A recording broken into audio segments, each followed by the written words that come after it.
Hello, and welcome to this week's episode of I Came for Science, a show about sex and reproduction and inclusion in STEM. I'm your host, Laura Surratt. I'm a professor of biology, and I've been studying animal sex for the past 30 years. Please join me as we normalize talking about sex and what we know about it, as well as the journeys of the scientists who study it. We have a really special episode today. It's about polyamory, and it was actually proposed by one of our listeners. So I'm excited to introduce you to Amanda Anastasia Paniagua, our first guest. Amanda is a PhD student in higher education administration at Bowling Green State University and has an interest in the area of polyamory, what's known about it from both lived experiences and from the scientific perspective, but also about the intersectionality between polyamory and other aspects of one's identity. So welcome, Amanda. We're so happy to have you here. Thanks for having me. I wanted to talk to you about what made you reach out to us at I Came for Science. I mean, definitely it's a personal interest of mine, both from personal lived experience, but also, it's fun to talk about sex. Absolutely.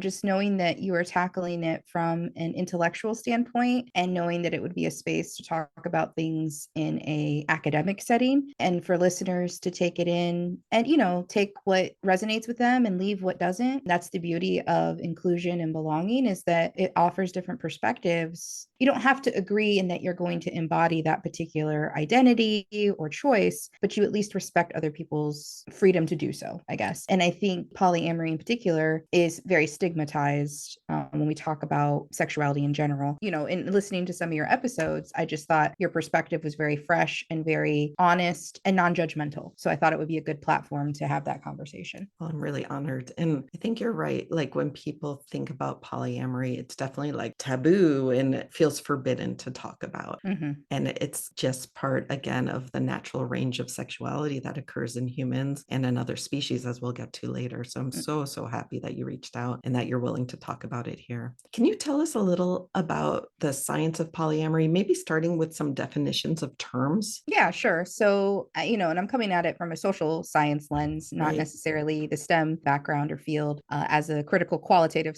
researcher. So I want to put that disclosure out there right out the Absolutely. gate. And there might be people listening who might tune out and be like, oh, that's not real, but research, which again, that's a whole nother podcast. So polyamory literally means multiple loves, right? So it's somebody who experiences multiple simultaneous loving relationships with multiple partners, which may or may not include sex, right? And I think that's one of the biggest misconceptions, is that if you're polyamorous, that means that you're also polysexual, right? Which polysexual just means multiple sexual partners. When you think about it, unless you are, and I don't even like to use the term virgin because it's socially constructed, but for the purpose of this conversation, if you've never had sexual relationships with another human being and then you enter into a marriage with that person, maybe then you can truly call yourself monosexual, right? If that's the only person you're ever with for the rest of both of your natural lives.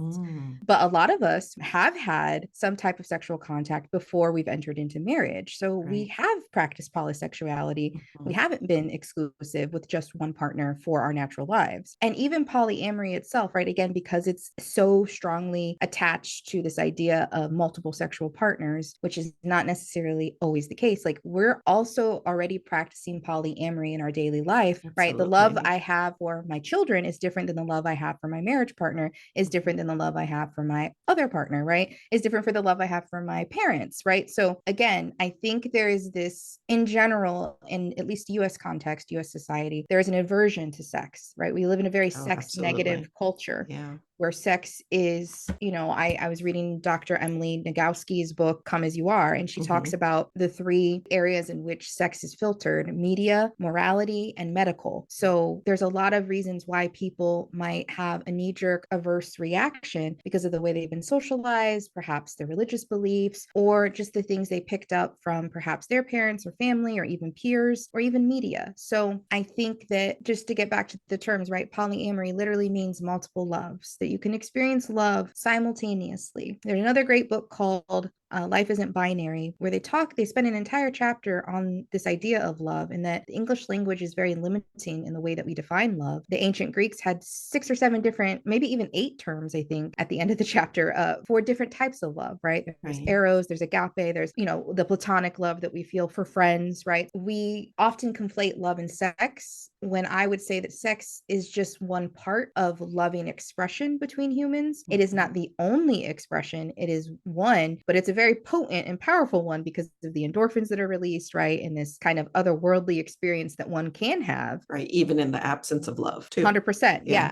absolutely. Yes, exactly. Like you could have no emotional attachment with somebody and you're just Right. purely engaging in an activity to feel good, which is also okay. Right. And so, again, sex for pleasure, I think, is considered taboo. So the idea that somebody would willingly engage with multiple partners simultaneously feels a bit, I think, for some, feels too indulgent, feels too, like you said, taboo, too risque, right? Unnatural, quote unquote, Right. when you, as a STEM scientist, would say, actually, it's pretty common. Yes, very common. We'll get to that later. Very, Yeah. very common.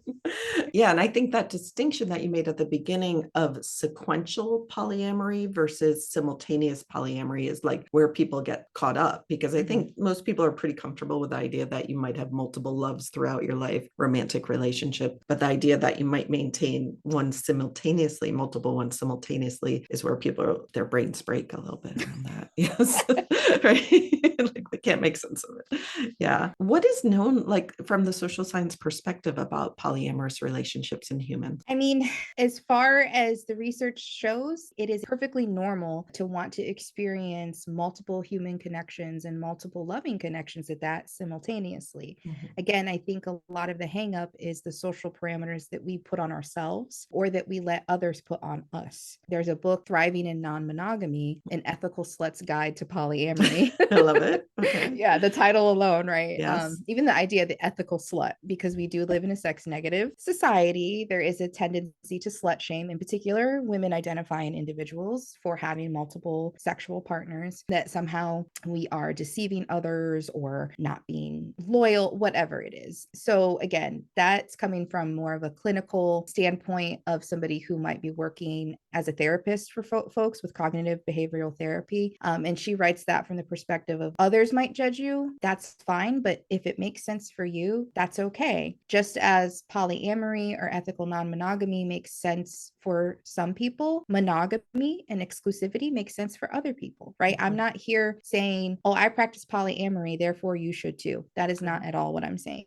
What I'm saying is that, yes, I practice polyamory because that's what makes the most sense to me. It helps me feel independent and free enough, even within my committed relationships, to not have to deny myself pleasure, joy, human connection, right? Which may or may not include sex. Like that, I can't drive that point home enough. And unless you're me or one of my partners, it's none of your business. 100%. Absolutely. Yeah. Right. You use the term ethical non-monogamy. Could you define that for our listeners? Absolutely. So ethical non-monogamy, I mean, it sounds pretty self-explanatory, you would think, but it's the idea that you consider the ethical ramifications of your decisions and your behaviors. So you have to sit and ask yourself and your partner or partners, what is and is not on the table? For example, is the agreement that when we're away physically, like if one's on business or one takes a trip privately and makes a connection with somebody, can they have free reign to just do whatever, right? And that doesn't have to necessarily be discussed after the fact with the partner. Again, it's kind of sitting and negotiating. How much do I want to know about what my partner or partners are doing with others? Part of the reason that I asked my marriage partner about seeking companionship and relationship elsewhere was because I was interested in exploring kink and BDSM dynamics. And there are things that I wanted to try with him and wanted to give him the right of first refusal as my marriage partner. When I explained some of the things I was interested in or wanted to explore, he listened quietly, didn't judge me, but said, I wouldn't be comfortable doing that with you or to you. I'm like, okay, fair. I wouldn't ask you to do something you're not comfortable with. How how do you feel about me finding somebody who is willing to do those things, but somebody who I can actually have a relationship with? I don't want to do that behind your back. I don't want to cheat on you, right? And be dishonest. I'm letting you know where my head and my heart is and where my desires are. And I'm just wanting to know if that's something you're willing to let me explore. And he said he loved me. He wasn't judging me, to be safe, be smart, and to have fun. And I'm very grateful to have a marriage partner like that. And at that point, we had been together for almost a decade. So it's not as though this was like 2 weeks into our marriage. And I'm like, hey, by the way, Right. and it was really from a place of like, up until that point, I had not experienced the level of sexual attraction to anyone else besides my husband like I was in that moment. There was someone that I had started getting to know and found myself desiring and felt very guilty about that desire.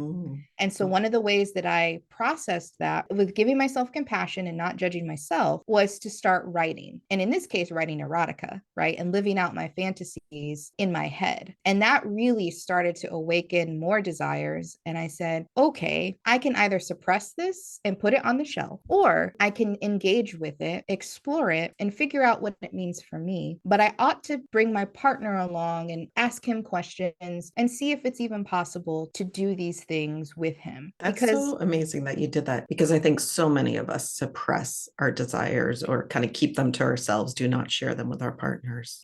I don't think it was purely from a like I'm a higher evolved human being. I think it was very contextual. I mean, I almost died from COVID in 2020. And so being that close to death really opens your eyes to life really is short, right? And I could have been taken out. So at that point, I think this was in probably February of 2023 is when I really started to like be honest with myself.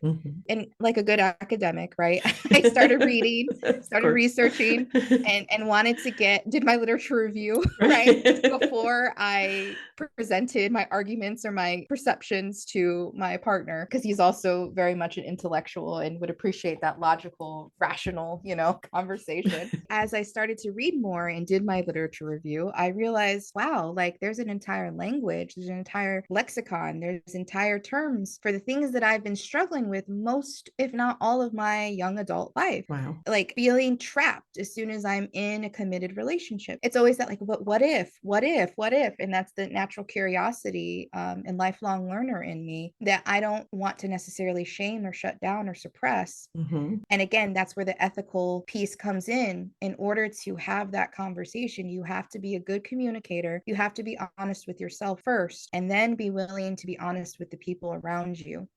That doesn't necessarily mean that they're always going to be receptive to your honesty or your truth telling, right? I'm very fortunate and very lucky because I don't know a lot of men out there that would be as accommodating and as open as my marriage partner. Thank you for sharing that. Another question I had for you was, so you've sort of talked about the intersection between your intellectual curiosity and your personal life and how those are intersecting, but you also have this other part of your life, which is your professional job in higher education and working with undergraduate students. And so I was wondering how this area of polyamory kind of intersects with your work with students, not so much in terms of having relationships, that's not what I mean, but in terms of what you're seeing in terms of the patterns with students these days. Absolutely. Yes. And thank you for that disclaimer. Yes, I cannot reiterate enough, not having relationships with students, highly unethical. Relationships with students. Yeah, do not have relationships with students, highly unethical, just no. In terms of the actual like professional role, I think being somebody who is very proud and out in their polyamory allows for a next generation of young adults who are developing, literally their brains are still developing, they're still figuring out who they are. It allows them that space and that language to be able to embrace their full spectrum of self. And so polyamory is just one of many relationship dynamics. And one of the things working so closely with young adults is that this is the time when they are coupling up and meeting people and navigating romantic and non-romantic relationships, and I've heard a few in passing talk about, yeah, I hung out with my polycule last week, right? And What's a polycule? Yeah, a polycule is your kind of closed network of partners, romantic or otherwise, sexual or otherwise erotic, maybe a dynamic. And the other thing is BDSM and kink doesn't always include sex. So that's another disclaimer disclaimer that I want to put out there. There's eroticism to it and there's the hint of it, but it may not necessarily include sex. It doesn't have to. I know that was surprising for me to find out as I was doing my literature and self-discovery.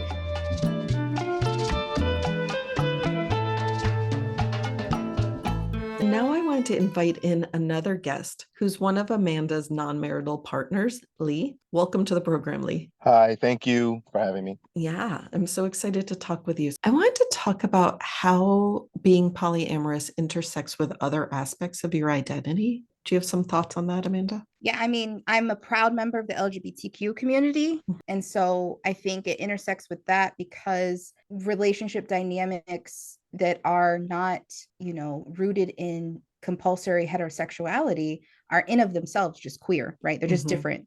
And so it definitely intersects in that capacity. I also proudly identify within the fetish and BDSM community. A lot of things within that, like subculture, is kind of a subset of the LGBTQ plus community that often doesn't get talked about or is stigmatized, much in the same way that polyamorous relationships are stigmatized, right?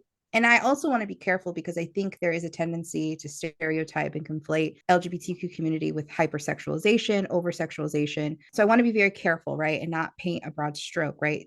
I happen to be a very sexually liberated individual. That doesn't, however, mean that every person who identifies within the LGBTQ community also would be as sexually active as I am, right? There are people who are ace, right, or asexual or aromantic who often are left out of the conversation as well. So I want to be very careful and tread very lightly and emphasize to listeners that I am representative of me, myself, and I, and not the whole community. So there's that piece, but also as a person of color, as a person who struggles with mental health, right? There's a lot of other identities that make me who I am that I'm very proud of and unapologetically willing to talk about and be very vulnerable because, again, I think in the line of work I do, if there's one thing that growing up, it was hard to know who to be because I didn't see myself represented in every sense of the word. I didn't see, overweight brown girls with glasses. I didn't see, overweight brown girls who liked other girls, right? Or other humans that they found attractive, right? I just want to be what I want to see in the world, I guess. And you never know who's watching and you never know who's being inspired. And I don't know, maybe it just hits differently, but when female presenting humans tell me that they like my makeup or that I look really pretty, man, that hits differently. And so I hope that by living my truth, that it can inspire others to live their truths as well. And so we are complex creatures. And so I think we should embrace our complexity, but not let it be destiny, if that makes sense, right? Right. This is the body I happen to be born in. These are the circumstances I happen to be born in. So the best I can do is make the best of it, whatever that looks like for me, given the time and space that I have the ability to do it. I'll leave it at that. Thank you. How about you, Lee? So I'm Black man. For us, for Black people, for Black men in particular, we're very used to having to think outside of established systems and norms because they just usually don't work for us, right? I mean, it can be anything, right? Do the right thing, stay out of trouble, keep your nose clean, and you don't have to worry about, the police. You don't have to worry about getting in trouble. Well, no, that's not true, right? You could just kind of be walking down the street minding your business and end up in a really bad situation. Oh, go to college, work hard, and, if you do that and you get good grades, you'll be gainfully employed. Somebody will give you a shot. No, not necessarily. It depends on how you look and what name is on your resume, right? So people like me are very, very used. We're taught from a very young age to think outside the box, to think outside the system, right? To not just take the narrative that's given to us and say, oh, okay, we know that will work. We're not usually taught that about sexuality and relationships, ironically enough, but I believe is also true in that realm as well, right? The norms that were established in our society, they're not for us. They're not for people who look like me. We were not considered when these systems were being created. So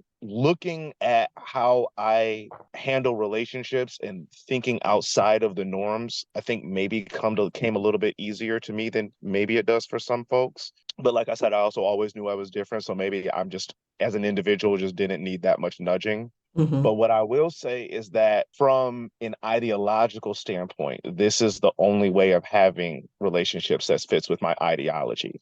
So Mhm. if we talk about identity as in terms of what you believe and what you stand for, is that as a part of your identity? I mean, I could like, right, I'm a cisgender man, okay? And I am not straight, but if I didn't tell you that, you wouldn't know it. I'm straight presenting. Mhm. I could, if I wanted to, just be in a normal heteronormative monogamous relationship, enforce monogamy onto a woman with guilt and shame and not onto myself. And, if I get caught, the fact of the matter is a lot of heteronormative women are going to forgive me as Mhm. long as I'm doing other things right, as long as I got a gainfully employed, got a good job, right? Mhm. Got a way to get around, taking care of responsibilities, you know what I mean? As long as I have all of those things, I could just live the double standard if I Mhm. wanted to, and I could probably get away with it. But that's not who I am. And so when you're talking about being a person who truly and radically believes in personal autonomy, who believes that free will is literally the highest form of just being human, like I believe free will is literally divine. Okay. I can't find a way in my own mind to believe those things and also practice, heteronormative monogamy. Now, if I'm with someone who doesn't want to engage in the same activities that I engage in and do all the same that I do, that's fine. The point is that they can, right? You could do it. Me and Amanda don't like all of the same things, but the fact that if she decided to just flip the script on me tomorrow and be like, actually, all that stuff I said I didn't want to do, I actually want to do, and I want to do with this other person over there. Like the fact that I'm in a mindset where it's like, I'm happy for you, that doesn't bother me. It's not going to end our relationship. I'm not going to withhold love. I'm not going to withhold affection. I'm not going to withhold my time because you didn't sign your sexual exclusivity contract with me.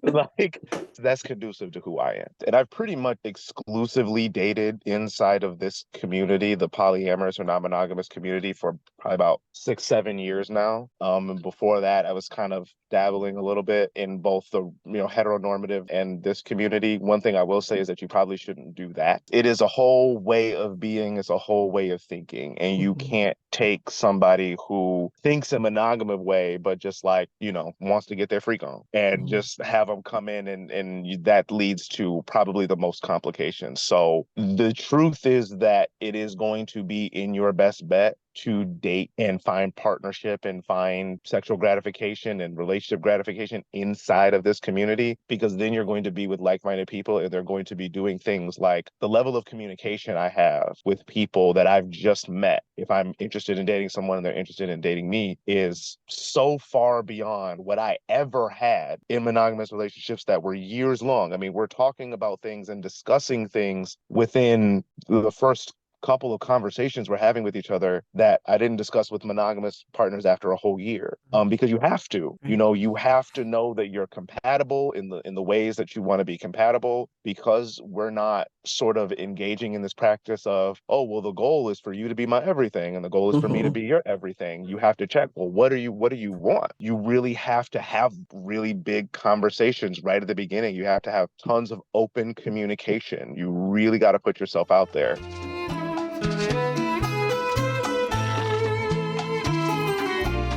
I want to turn now to thinking about polyamory from a more comparative and evolutionary perspective. And so, first, I want to talk about it cross culturally, because you mentioned like this is what happens in the US where we're pretty monogamy minded, like that's the norm and that's what people should do. And there's a lot of judgment around it. What do you know about that, even like across societies within the US or across societies around the world? What are your thoughts on approaches to polyamory? Is it more common in other cultures? I was actually just having this conversation with my other partner. I had made a joke and then we started talking about polygamy. And then we're like, wait, so I was like, but I thought polygamy was when a man has more than one wife. And so we started looking up definitions because, again, going down the rabbit hole. And it turns out that polygamy is just more than one spouse. There's specific terms that are in reference to a woman who has multiple husbands and a man who has multiple wives. So we were getting our terms, defining our terms like good academics. But that got me thinking about, when I think about polygamy, like I think about religious orders, right? So like Mormons are the first folks that come to mind, and that could just be my own socialization and what I'm familiar with, which which may or may not actually be a practice anymore. I don't know enough about Mormonism. Just having multiple wives. Yeah. Right, Yeah. exactly. And so there are pockets, even within the US, depending on the culture, depending on the religion, the faith-based background, that may find it more acceptable to have more than one simultaneous, in this case, spouse, which with marriage, it's assumed that you're also consummating that relationship and or having sex. So there's that. I also know that there are other cultural practices not in the US where it's pretty common for a man to have multiple wives. I don't know a whole lot about cultures where women have multiple male spouses. That I'm not familiar with. I do know, though, from one of the classes I took way back when on gender and race in the antebellum South, one of the things we talked about was the way that Europeans reacted to Indigenous and Native American practices, because in that instance, women had a lot of power in society. It was matrilineal cultures. And in particular, I believe it was Navajo that they were talking about, because again, each Indigenous nation has its own culture, right? I don't want to paint with broad strokes and say they're all monolithic. But in this particular case, they were talking about Navajo women and Navajo women being able to navigate multiple relationships simultaneously and having a lot of power, being able to just like kind of kick men out of their living arrangement and move new men in with very little to no judgment, just the way society was operated. And so that being very like confusing for European colonizers at the time, because it went counter to the way that their romantic and marriage relationships played out. That also brings me to more contemporary practices, with a great resource for those listening if you're interested in Indigenous and Native American approaches to this particular topic. Kim Tallbear is a fantastic scholar, researcher in the STEM-based fields, but who also is openly polyamorous and comes at it from a place of resistance that Western conceptions of marriage and relating run counter to Indigenous ways of knowing and relating in kinship networks. That doesn't, however, mean for her that like it's a practice that makes sense for all Indigenous people, right? Like she doesn't want to force that on people if they're not ready, but that she's coming at it from a deeply personal and deeply cultural rooted practice of kinship networks, of thinking about the power of matrilineal societies and the power of women to embrace their holistic sexuality and pleasure and joy in life from a standpoint that is actively resisting colonized Western ways of thinking.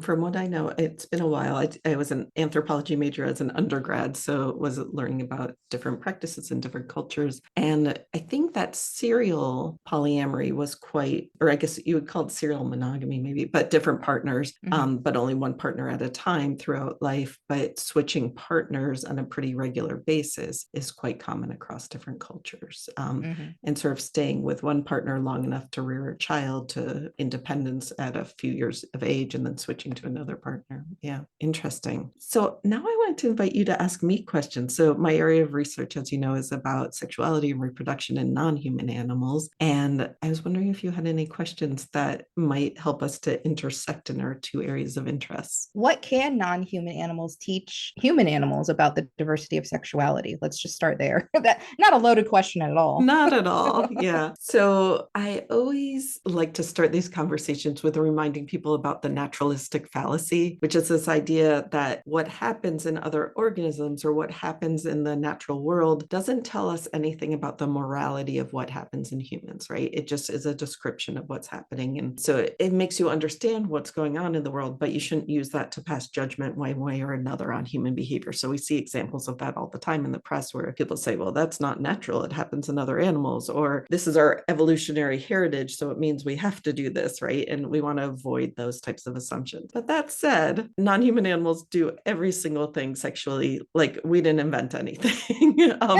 So anything you can think of goes. There's so many different things. So I would say variation is what we can learn. There's variation within species, in sexual positions, sexual frequency, number of partners, strength of preferences for certain traits. And then across species, just a tremendous variation in terms of like some species can reproduce asexually without any partner. Some can be facultatively asexual, which means they can sometimes reproduce sexually and sometimes reproduce asexually. Honeybees are a fantastic example. Females will mate with often a bunch of males in this what's called a nuptial flight, which is problematic. But anyway, so that gives them this flight. A lot of males fly after them. them. They might mate with multiple males. The males generally die afterwards, and the females can store sperm for many, many years afterwards. But most of the males in her colony come from unfertilized eggs, and the females that she produces, her daughters, come from fertilized eggs. So basically, most of the males are produced through asexual reproduction. She's not using the genes from the father. So that's an example where you can have both asexual and sexual reproduction going on. I would just say what we can learn from non-human animals is that there are all different ways, all different forms of sexuality, all different ways of reproducing. One of my favorites, or just weird example, are anglerfish, where in some species, males will attach to the female for life. And some people refer to them as a bag of sperm, but they're more than that. But they're tiny compared to the female, and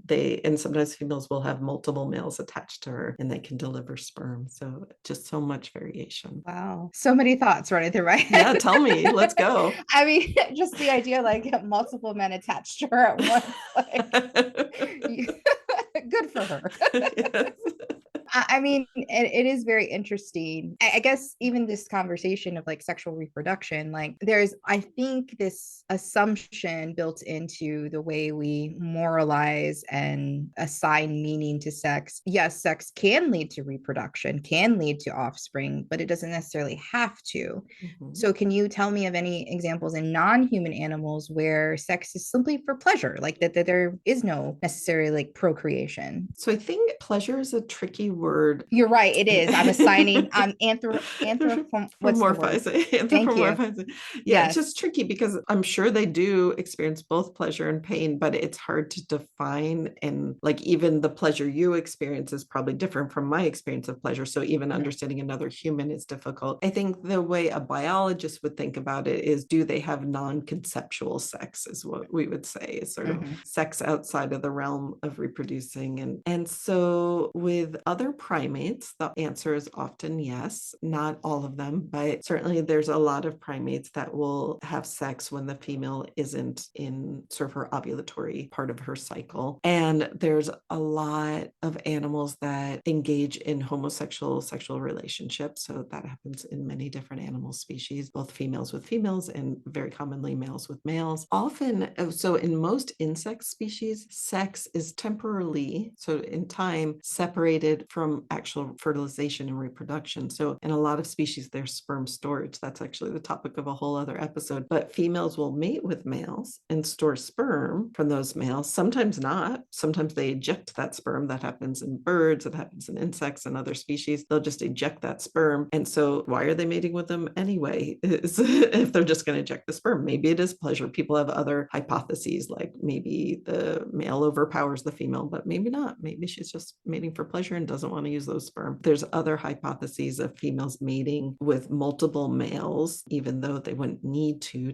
conceive, for a variety of reasons. So one is to confuse paternity, with the idea that maybe males will either invest in the offspring if there's a chance that they could have sired the offspring, or that it would prevent males from committing infanticide, which happens in a number of species, of killing the infants if there's a chance that he's the sire of the offspring. I think those are some of the things I wanted to share. So what other questions do you have? So why might non-human animals engage in perhaps polysexual relationships? Like what kind of adaptation, what benefit is this to a species? I'll talk about a few things. One is that in general, in evolutionary biology, we think of the benefit to the individual rather than to the whole species. So we think about how does that benefit the individual in terms of passing their genes on to the next generation. So from that perspective, we need to think about polysexual relationships, kind of think about three areas. One is social relationships, kind of like you're talking about the emotional bonds. So animals form social relationships, social bonds with each other. They have sexual relationships, and then they have relationships of shared parentage, right? And those all can be separated from each other. One doesn't necessarily go with the other. And then there's other things to think about, like there's some species that use internal fertilization, like us, and then there's others that have external fertilization, where the females will lay her eggs and then the males will deposit sperm on the eggs. eggs. And so like they don't actually have sexual intercourse. And then you have to think about, do the offspring need care from more than one parent? So if they do, then that might select for both parents staying with their offspring and thus having a longer term relationship. Whereas if they only need care from one parent or zero parents, like they do in some species, then both individuals might go off and mate with other individuals. So those are all the things to kind of keep in mind. But I think most evolutionary biologists would say, why would a male or female ever be monogamous? It's kind of like flipping the question, not why would they have a polysexual relationship, but why would they ever be monogamous? It's confusing because from the male's perspective, it's long been argued that the more females he can mate with, the more likelihood he would have of passing on his genes to the next generation. From the female perspective, though, for a while it was thought, oh, it's better for the females to just, mate with one male and then take care of their offspring and stuff. But that's been blown apart, especially since more female evolutionary biologists have come into the field. And there's advantages to both males and females of having genetic diversity in their offspring, because that will help their offspring, at least some of their offspring, be more resilient to any diseases that come through. So maybe some of them would be killed by a disease, but others would be able to survive because they have an immune system that's more resistant to it. Those are some of the reasons. I would say mostly from the female perspective, it's having genetic diversity in their offspring. Sometimes also females get direct benefits from mating. For example, they'll get food from males, or they'll get some things in the ejaculate that are useful for them. And from the male perspective, again, it might increase the number or the diversity. So the question is, why would they ever be monogamous? And mostly that's usually around parental care of some point. It's really interesting. I mean, again, I don't know enough about the STEM field and even the emergence of more female identifying hard like STEM scientists, but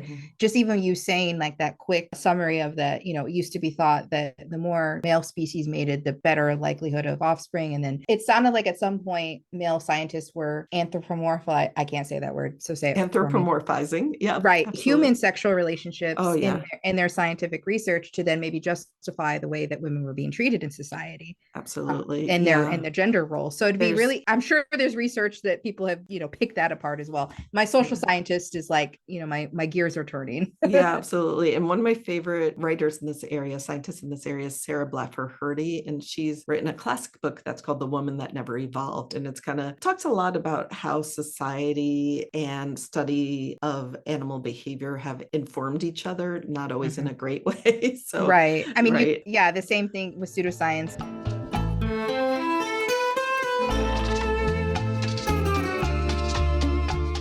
The last question I have for you both is, what else would you like people to know that I didn't ask about? So Lee, would you like to start with that? No pressure, right? First of all, if this is something that you have questions about just naturally on your own, you should entertain that. There's plenty of ways for you to find information. There's plenty of ways, you don't have to go and attend a local orgy or something. Like you can just talk to people, you can do research, right? Like both Amanda and I did research on our own online, or Amanda did hers and is probably a library they would never even let me walk into. And you should entertain those questions. You should definitely try to find the answers to those questions. And if you can talk to someone in the community, do so. And if you can talk to multiple people, definitely do that, because different people are going to have different perspectives. Perfect example, right? Amanda says that her marriage partner is not engaging in polyamory. But if you ask me, what my definitions are, I would say anyone who is partnered with someone and is not interfering with that person's non-monogamous lifestyle is themselves ethically non-monogamous, regardless of what they choose to do from a sexual perspective. And I know people that would disagree with that definition, and I know people who would want to change that definition that I just gave you. So talk to people, really just have those conversations. If you don't know anybody, there's places online where you can go. Don't go to Reddit. Do not go to Reddit. We'll provide some resources. Yes. But other than that, there's plenty of really good resources. You should talk to someone. Yeah, I'm glad you went first, Lee, because that kind of sparked my brain. My gears are turning. So the first thing I'll say in response to what Lee has already said, yeah, absolutely. If you have questions, entertain them and seek the answers. The educator in me would highly, highly encourage that, right? If you have questions, you deserve to have them answered. And if you don't know, ask. The other thing is ask questions, seek answers, and define it for yourself. What makes sense for you? you what makes sense for you and that partner that you're entertaining or even thinking of entering into a partnership with or a relationship, whatever it is, because they might have different definitions or different perspectives. So, for example, you might hear the term kitchen table polyamory. The idea is that partners can be friends. We call them metamors, right? So, like in this case, my marriage partner would be the metamor to Lee because Lee and him are not involved, but they're in close proximity to me. And so the idea is that in some circles, the idea is that we could all like hang out and actually be friends, right? We could sit at a kitchen table together and have a meal together because there isn't that sense of ownership or this awkwardness because I know you're sleeping with this person, right? Like for some folks, that would be the furthest thing that they want to engage in. I get that. I don't even know where I am on that. Like, again, I think I come from a standpoint, I have these two amazing men in my life who I love and care about for different reasons, who have a lot of similar traits, oddly enough. And it's like, why wouldn't I want them to be best friends? But of course, that's a huge ask, right? So like, again, you know, within limits and boundary setting. So it can seem so out of this world because of the social programming that we've been placed in. So if there's anything, again, I want to reiterate what Lee said. If you're not sure, ask, find out for yourself, define it for yourself and others and the people that are close to you and the people that you care about. And you don't have to apologize. You're perfectly normal. You're perfectly fine. And go to therapy. like Amen everybody, to that. right? Like therapy is a beautiful thing. If you have access to healthcare and resources, go talk to somebody. Because also, like, even though you could talk to someone in the community, there are people, and we kind of spoke to this earlier, like there are certain demographics of people that use this term in this community as an excuse to have sex with as many people as they can. Like they might be engaging in things and their marriage partner has no idea, even though they told you that, oh, my spouse knows everything I'm up to. Fine with it. That's not ethical, right? That's just straight up dishonesty.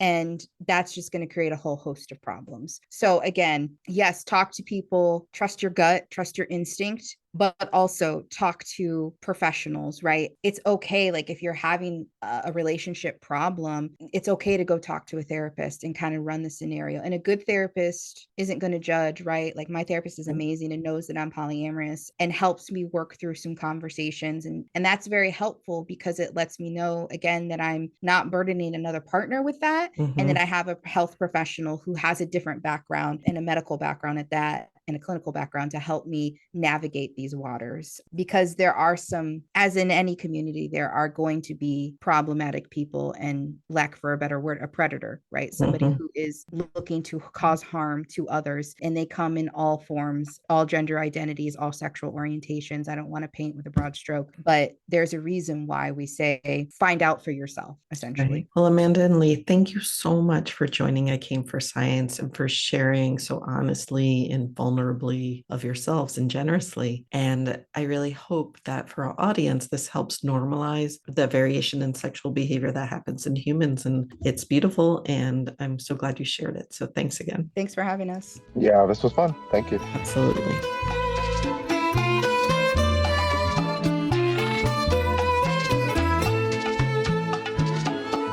Thank you all for listening, and to our production team, Natalia Ryusik, Isabel Espinoza, Sam Carmel, Lane Patton, and Pras Subadi.